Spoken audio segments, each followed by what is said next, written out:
अतुल लोंढे पाटिल आपसे शुरू कर रहा हूं। अतुल लोंढे पाटिल, क्या कहना है आपका? प्रधानमंत्री मोदी 24 जनवरी को करेंगे उद्घाटन, 22 जनवरी को, माफ करिए, 22 जनवरी को उद्घाटन, और अब बीजेपी नेता तंज कस रहे हैं। वो कह रहे हैं आप ही पूछते थे ना मंदिर वहीं बनाएंगे, तारीख नहीं बताएंगे। ये लो, बता दी तारीख। अतुल लोंढे पाटिल। जय सिया राम। भगवान राम प्रजाहित दक्ष थे और प्रजा का हित जानते थे। और आप तो जानते हो कि मृत्युशैया पर लक्ष्मण जी से उन्होंने कहा था कि आप राजनीति रावण से सीखिए, और वो भी कदमों तले खड़े होकर। आज देश में जिस तरह का डरा हुआ प्रधानमंत्री है, जिस तरह का बौखलाया हुआ प्रधानमंत्री है, और ईडी की रेड करते हैं, जहां जहां डरते हैं हारने से वहां ईडी को आगे करते हैं, तो ईडी की पहले बात होनी चाहिए। मुझे बताइए, क्या 95% रेड्स ईडी की केवल कांग्रेस के लोगों पे होती है? इनके दोस्त बन के जो फायदा करते हैं उनके ऊपर रेड नहीं होती है? डोटा साहब जी पर आज जो रेड हुई है, क्या उसके ऊपर कहीं एफआईआर की है? सीधा पहुंच गए? क्या कोई ईसीआईआर किया था? नहीं किया था। एक साल पहले जो एलिगेशंस किए हैं, एक साल पहले वो बातें हुई थी, और एक साल पहले हुई बात जिसके ऊपर खुद गहलोत जी ने, राजस्थान की कांग्रेस की सरकार ने इंक्वायरी कराई थी, उसके बाद वो एग्जाम भी हो गई, रिक्रूटमेंट भी हो गई, लेकिन कुछ नहीं। तो डरे हैं हार से, तो बोखलाहट में ईडी की रेड हुई है। मुझे बताइए ना, भावना गवली हमारे महाराष्ट्र से, भावना गवली एब्सकॉन्डिंग थी, तो एब्सकॉन्डिंग भावना गवली कहां आई है? वो सीधी प्रधानमंत्री के घर पर निकली है, वहां राखी बांधते हुए, और उन्हें वहां से बरी कर दिया है। करीब करीब उनके ऊपर अभी कोई केस नहीं है।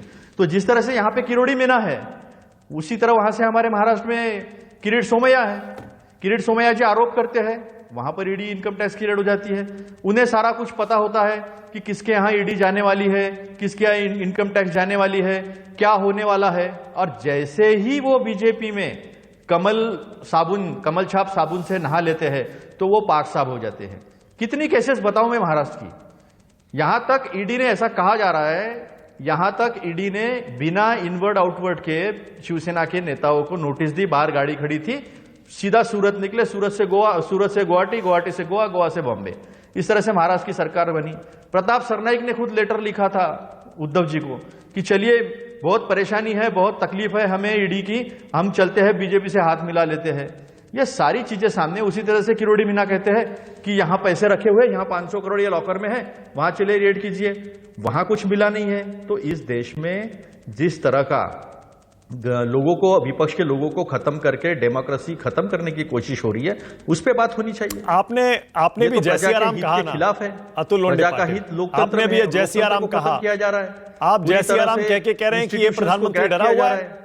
सारी इनके पास इलेक्शन कमीशन का इस्तेमाल, इनकम टैक्स का इस्तेमाल, सीबीआई का इस्तेमाल, सारे इंस्टीट्यूशंस का इस्तेमाल करके जो है, कैसा राज नहीं होना चाहिए। ओके, अतुल भाई मुझे सुन पा रहे हैं? अतुल लोंढे पाटिल, आवाज आ रही है आपको? यहां पर दे रहे हैं, हम इसका निषेध करते हैं। अतुल लोंढे पाटिल सुन पा रहे हैं क्या? लगता है आपसे बात नहीं हो पा रही। सुन पा रहे हैं अतुल लोंढे पाटिल? नहीं, उनको आवाज नहीं मिल रही है। देखिए मैं आज उन्होंने जय श्री राम बोला है, मैं राम राज्य की बात कर रहा था। रावण राज जो है चल रहा है देश में, उसकी बात कर रहा था, बीच में फोन कट गया, मेरी बातें रह गई। मैं यही कह रहा था कि पहले तो 7 नवंबर, 17 नवंबर, 25 नवंबर, 30 नवंबर की बात हो जाए ना। पहले इस देश में ये प्रधानमंत्री जी हर जगह रेड करवाते हैं, इनके पास केसेस नहीं होती है, एफआईआर नहीं होता है, और पहुंच जाते हैं, सीधा रेड करते हैं। यही बात डीके शिव कुमार जी के साथ की थी, यही बात यहां पर डोटा सारा जी के साथ हो रही है। जो केस पूरी खत्म हो गई थी, एग्जाम भी पूरी हो गई, यहां इंक्वायरी, कई लोगों को अरेस्ट किया गया। एक तो राजस्थान पब्लिक सर्विस कमीशन के मेंबर को भी अरेस्ट किया गया था। क्या यह मध्य प्रदेश में हुआ? मध्य प्रदेश में तो एक विधायक के यहां सेंटर पे एग्जाम हुई, 10 में से 7 लोग वहां के हैं, और जो टॉपर है उससे पूछा गया, 2-4 कैपिटल्स के नाम पूछा गया, बता नहीं पाई, लेकिन वो टॉपर थी। गुजरात में 21 पेपर लीक हुआ है, महाराष्ट्र में पेपर लीक हुआ है, महाराष्ट्र में इतनी सारी इनकम टैक्स की रेड हुई, ईडी की रेड हुई, वो बीजेपी में कमल छाप साबुन से धोके आ जाते हैं, उसके ऊपर कोई बात नहीं होती है, खत्म हो जाता है। अजीत पवार जी का उदाहरण दिया आज की प्रेस कॉन्फ्रेंस में। आरपी